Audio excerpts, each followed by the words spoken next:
শীতকাল এলো। আমার স্বামী আমাকে আর বাচ্চাদের তেমন একটা গুরুত্ব কিংবা টাকা পয়সা দেয় না, কিছু কিনেও দেয় না। শুধু পেটে ভাতে আমার রুমে তাতে থাকি। আমার বাচ্চাদের শীতের কাপড় চোপড় কিনতে হবে, এটার জন্য টাকা চেয়েছি। সে আমাকে 200 টাকা দেয়। আমি সেই 200 টাকা নিয়ে কয়েকদিনের জন্য বাপের বাড়ি বেড়াতে আসি। বাপের বাড়িতে আসার পর আমার সব গয়না বিক্রি করে ফেলি। প্রায় 30,000 টাকার গহনা বিক্রি করি। আমার এক কাজিন আছে, ওর সাথে আমার খুব ভালো সম্পর্ক এবং ও আমার বান্ধবী হয়। ওর কাছে 20,000 টাকা জমা রাখলাম আর 10,000 টাকা দিয়ে ইচ্ছে মতো শপিং আর খাবার কিনি। আমার মনে যা খেতে চেয়েছে সব কিনি। আমার বাচ্চাদের জন্য অনেক অনেক কাপড় চোপড় কিনি, খেলনা কিনি। মাকে এই প্রথম 2 হাত ভর্তি করে বাজার করে দিয়েছি। বাপের বাড়ি 1 মাস ছিলাম, এই 1 মাস স্বাধীনভাবে চলছে। তার মধ্যে কাজিনটার কাছে গিয়ে 12 দিন ছিলাম। ওর একটা মেয়ে আছে আর ওর স্বামী প্রবাসী।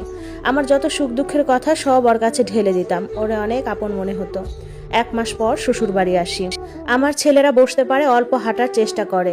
ওরা শুধু রুম থেকে বের হয়ে যেত, ওদের কেউ তেমন আদর করতো না। আবার মাঝে মাঝে দরদ উতলিয়ে ফেলতো। আমার ছেলেরা হামাগুড়ি দিয়ে ওদিকে গেলে শয়তানরা খাওয়ার সময় ওই তরকারি দিয়ে ভাত খাওয়াই দিত। বাচ্চাদের সাধারণত আমরা যেগুলো খাই, ঝাল ঝোলওয়ালা তরকারি আমরা দেই না।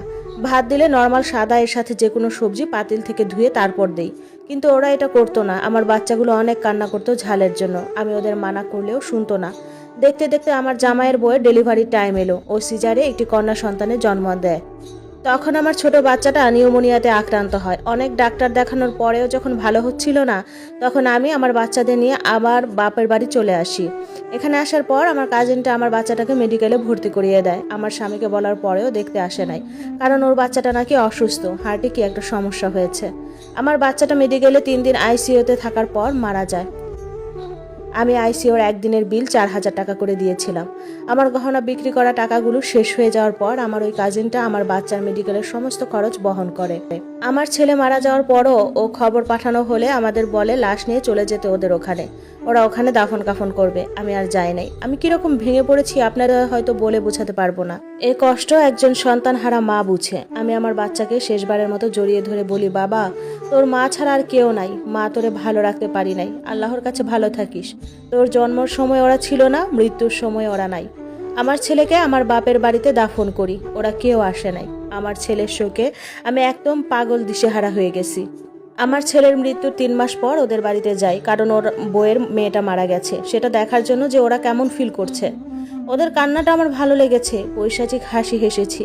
আমি আমার ছেলেকে নিয়ে আমার রুমে বসে মানুষের পাঠানো খাবারগুলো খেতে থাকি, কারণ যে বাড়িতে মানুষ মারা যায় সে বাড়িতে আত্মীয় স্বজনরা খাবার পাঠায়। ওখানে যাওয়াটা আমার কাল হয়েছে, কারণ আমার পুরুষত্বহীন কাপুরুষ স্বামীটা আমার ছেলেটাকে কোলে নিয়ে ওর বউয়ের কোলে দিয়ে বলে, এটা এখন থেকে তোমার সন্তান।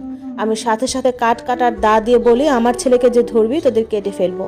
এটা আমার ছেলে, তোদের না। তোদের মতো অমানুষের সাথে আর থাকবো না। আমার ছেলেটাকে কোলে নিয়ে আমি আমার কাজিনের বাসায় চলে আসি। সেখানে কয়েকদিন থাকার পর আমার বাপের বাড়ি যাই আবার। সেখানে যাওয়ার পর আমার মাটাও কেমন যেন করতো। মাকে কান্না করে বলতাম, আপনি এমন করলে কোথায় যাব আমি। তারপরেও মা কেমন করতো, বলতো, এত মানুষ মরে, তুই মরতে পারিস না? 7 ভাগে খেলেও তো তোরে ফুরাবে না। আমি অতিষ্ঠ হয়ে আবার স্বামীর বাড়ি যাই। সেখানে যাওয়ার পর বুঝলাম স্বামী কিছুটা পরিবর্তন হয়েছে। আমার ছেলেটাকে আদর করতো তখন একটু একটু।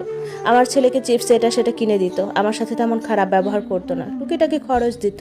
আমার ছেলেকে পলিও টিকা খাওয়ানোর জন্য মেডিকেলে নিয়ে যাই আমি। মেডিকেলে যাওয়ার পর আমার খুব মলত্যাগের প্রয়োজন হয়, কিন্তু কাউকে পাচ্ছিলাম না, আর ছেলেকে নিয়ে বাথরুমে যাওয়াও পসিবল না। তখন আমি এক মহিলাকে দেখি। জিজ্ঞেস করি, আপনি এখানের কে? বলে, আমি আয়া। আমি বলি, খালা, আমার বাচ্চাটাকে একটু রাখেন, আমি একটু বাথরুমে যাব। ওনাকে দিয়ে বাথরুমে যাই। বাথরুম থেকে এসে ওনাকে ধন্যবাদ জানাই আমার ছেলেটাকে রাখার জন্য। পরে উনি সহ আমি সহ হাঁটতে হাঁটতে মেডিকেলের বাইরে আসি। কথা বলে টুকিটাকি আবার বাসায় চলে আসি। বাসায় আসার পর গোসল করে ছেলেকে নিয়ে ঘুমাই। দুপুরের দিকে আমার স্বামী আসেন আমার রুমে, এসে আমাকে ডেকে বলে, আরেকটু ওদিকে যাও, আমি ঘুমাবো আমার ছেলের সাথে। আমি কিছু বলি না, আমি উঠে যাই, বলি, ঘুমান। উনি বলেন, তুমি উঠতেছো কেন? আমার ওনার সাথে একই বিছানায় থাকার ইচ্ছা নাই, এজন্য অজুহাত দিয়ে বলি আমার একটু কাজ আছে।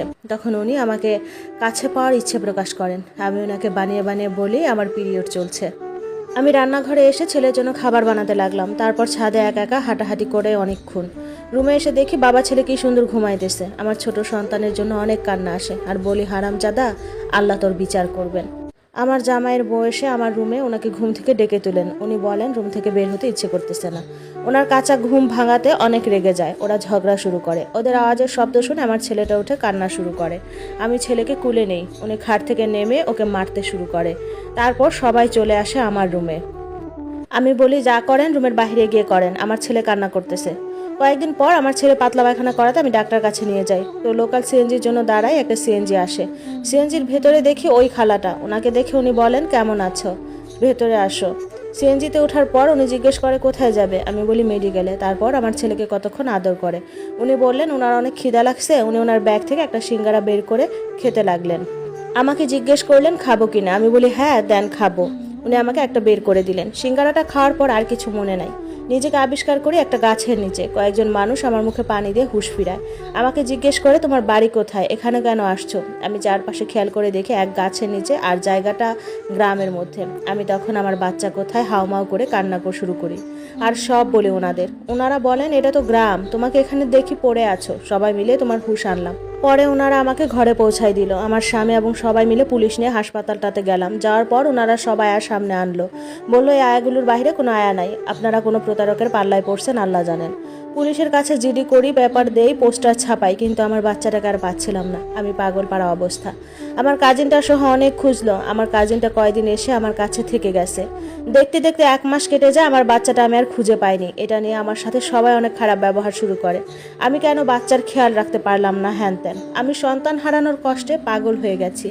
আমার আর বেঁচে থাকতে ইচ্ছে হচ্ছিল না। তো এখানেই আপুটার কাহিনী শেষ। এই পুরো ঘটনাটা ওনার কাজিন আমাকে বলেছেন, এবং একদিন রাতে তিনি গলায় ফাঁসি দিয়ে মারা যান। এটা 2007-এর দিকের ঘটনা। উনি মারা যাওয়ার পর সকালবেলা ওনার রুমে ওনার স্বামী গিয়ে দেখেন গলায় দড়ি দিয়ে ঝুলে আছেন। ওনাকে নামানো হয় এবং সবাইকে খবর দেওয়া হয়। সবাই আসে এবং জানাজা ছাড়া ওনাকে এক জঙ্গলের সাইডে কবর দেওয়া হয়। আর ওনার স্বামী আর দ্বিতীয় বউয়ের এখন পর্যন্ত আর কোনো ছেলে মেয়ে হয়নি।